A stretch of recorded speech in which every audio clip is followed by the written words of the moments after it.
Hello to all my physics pals. Paul Lake here with another physics problem solved. I hope you're doing well. And in this one, we're going to find the potential difference that a calcium ion moves through when released in an E field, an electric field. I couldn't use the word electric there. Anyway, and we're going to use these concepts: electric potential energy. We're going to talk about potential difference or change in voltage. We're going to be using the work energy theorem here. And we're going to be dealing with electron volts. So let's read the problem. A calcium ion, Ca2+, that's important, is released from rest in an electric field. All other forces on the calcium ion are negligible. If the kinetic energy of the ion increases to 45.5 electron volts, through what potential difference did it move through? Okay, so let's see what's given here. So I've got a calcium ion, and I'll just put Ca2+, and it's in an electric field. So let's just draw an electric field. And it doesn't have to be a uniform field. It can be a non-uniform field. But we're going to release it from rest. And then at some point, the kinetic energy of the ion is increased to 45.5. So it's at rest, so its initial velocity is equal to 0, and then it's going to move through here, and at some point, the calcium ion is going to be, moving, and it's going to have a kinetic energy. Well, its initial kinetic energy is 0, so its final kinetic energy is given in electron volts. 45.5 electron volts. Okay, and and that's its kinetic energy is measured in that. Okay, and what do we want to find? Well, we want to find through what potential difference did it move through. So we want to know what is delta V. Okay, so one of the things I suggest you do is pause the video now, and then try to work it yourself. And then if you get stuck or you just want to check your work with mine, hit play. And I do a lot of teaching in here, so don't skip around too much. But and I do talk kind of slow, so if that's bothering you, just 1.25 speed works really well with me. So you've been warned. All right, so let's solve it. Okay, so here's the thing. Let's take a look at this calcium ion.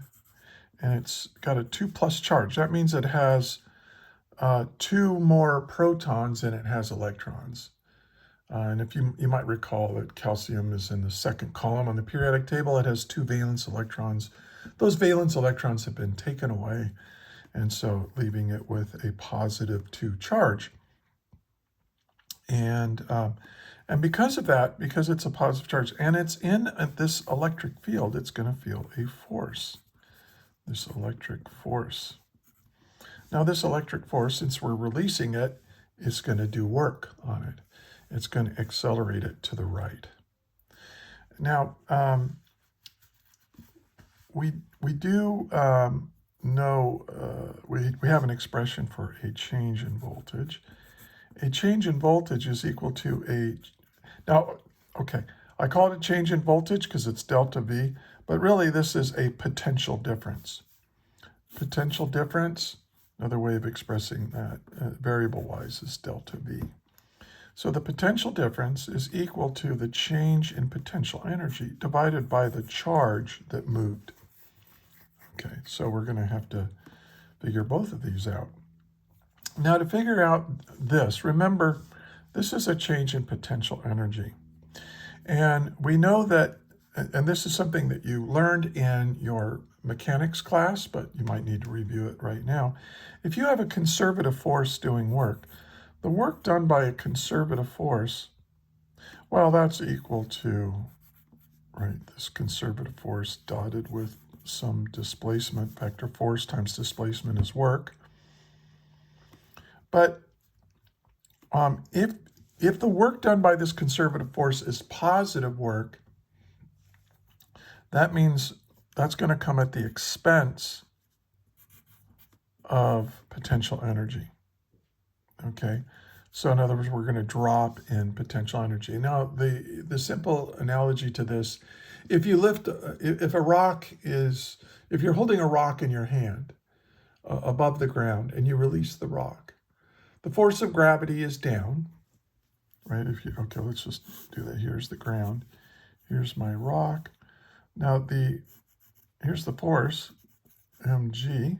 The direction of that force is down, and it's going to fall down. So my ds is down, my downward displacement. So this is doing positive work. But as gravity is doing positive work, I think you might remember that you're losing gravitational potential energy as it falls down. And this is true in any field. If here's a gravity field, right? If something falls with the gravitational field, we're losing potential energy, gravitational potential energy. And the same thing is true in electric field. If something is moving with the electric field, it's losing potential energy, with the way we define potential energy in that field.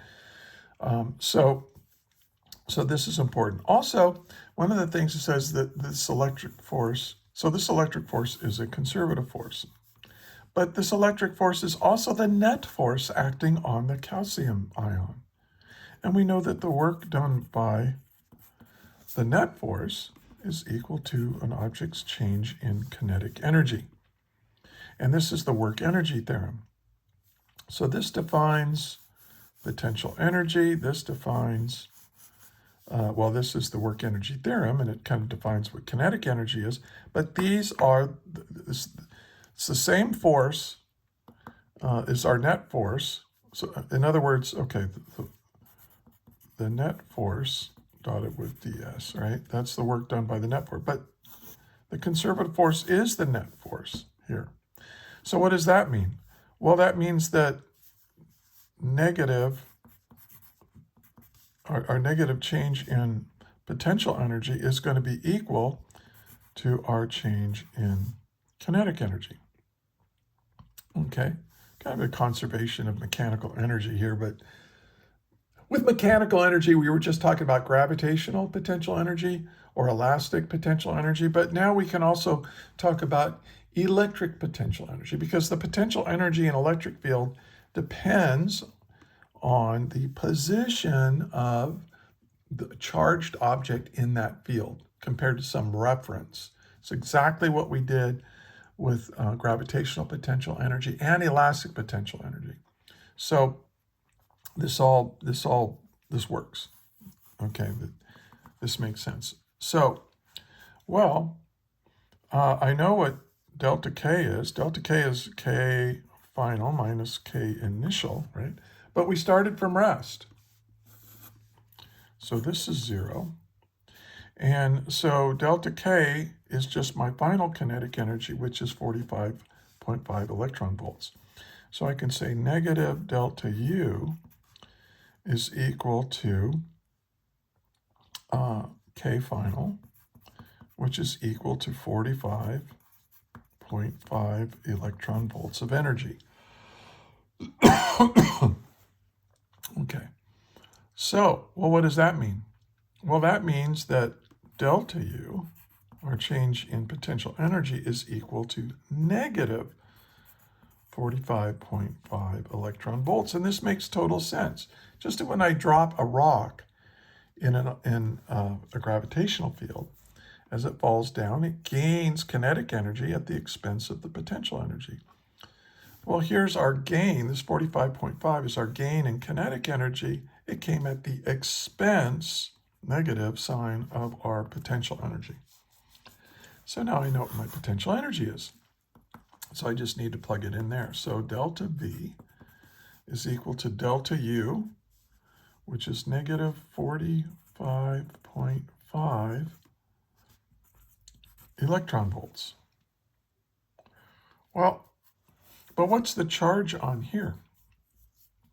Well, the charge on here is 2.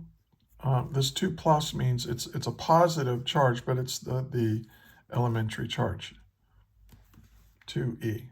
Now I'm going to do this two ways. I'm going to do it the long way, and then I'm going to do it the easy way. Okay?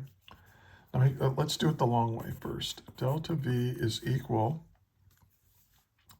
to, our change in voltage, our potential difference, is equal to negative 45.5 electron volts divided by 2. Well, now 2 times, now what is the charge, what is the elementary charge? Well, it's a charge of 1 proton. I mean, this is 2 plus, so that means we have 2 protons more than I have electrons in that ion. So each proton carries 1.602 times 10 to the negative 19 coulombs. Okay. Well, I want to remember that a potential difference is measured in joules per coulomb, not in electron volts per coulomb. So we got to change from electron volts to joules. Well, we know that 1 electron volt is equal to 1.602 times 10 to the negative 19 joules. Okay, I did a whole lecture on this. Look in the description. There's a link that will take you to a Google Doc that has a lot of problems and lectures and stuff all organized.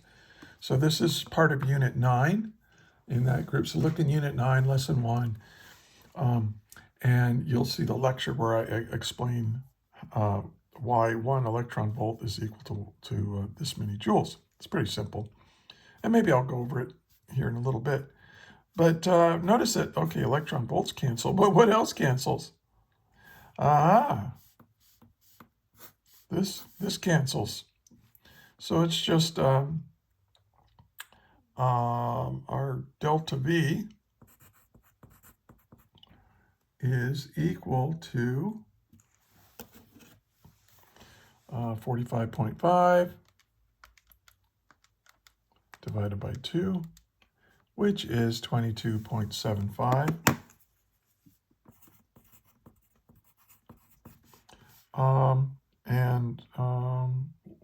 What are the units here? Well, we have joules per coulomb. Joules per coulomb is a volt. Oh, and don't forget that negative sign. It actually dropped in voltage. Okay, it dropped in voltage. Now, this was the long way. The short way is this. Well, what is an electron volt? It's how much energy it takes to move one proton, one elementary charge through 1 volt. Well, so here I have 2 electrons, and here are 2 elementary charges. What I mean by that, the charge on an electron, remember the charge on an electron is negative 1.602 times 10 to the negative 19 coulombs. But the charge on a proton is just the same charge, but it's positive, positive 1.602 times 10 to the negative 19. So I can just cancel out that elementary charge because it's part of the unit here. Isn't that interesting? So it's just 45.5 divided by 2, but it's negative. Now let's take a look at what this negative means. If you have, let's say, I'll redraw this. So here I have my positive ion. Well, if I release it, the electric field's going to push it this way, and it's going to do positive work. So we're losing, so this is negative 22.75 volts. So we're going to, remember, as you go against an electric field, you gain electric potential. Just as like with the gravity field, if I go up, if I go against the gravity field, I gain gravitational potential. Gravitational potential, by the way, is such a thing. It's just the gravitational potential is just the gravitational potential energy divided by mass. It's joules per kilogram. where this is joules per coulomb here. So, so somebody had to put that ion there. So if we started here, we would have to do positive 22.75 joules per coulomb to get it here. And then when I release it, we're going to get that energy back. All that work I put into it is now going to be kinetic energy when it gets there. Okay. Anyway, I hope that's clear. Now, by the way, if I say something that you don't understand, if I need to explain something more clearly, you have a question, I'll put it in the comments. I reply to all my comments, but you got to put a timestamp on there because I don't have time to rewatch my whole video to answer your question. But if you say, hey, at 15 minutes and 10 seconds you said this, I don't know what you mean, and blah, blah, blah, I'll get back to you. Also, I am a physics tutor, so look in the description for a link and how to get in touch with me if you might benefit from my tutoring services. I can save you a lot of stress and a lot of time. And so anyway, there we go. We solved another physics problem solved. Hooray. I want to thank you for watching all the way to the end. I also want to thank you for studying physics. This is a very difficult subject and it can be very frustrating. It can be cruel, but we need people like you, hardworking, smart people like you to learn this stuff if we're going to keep our technologically based civilization going, because all our technology is based on our understanding of the universe, which is what physics is all about. So until the next video, may the net force be with you always. That is all.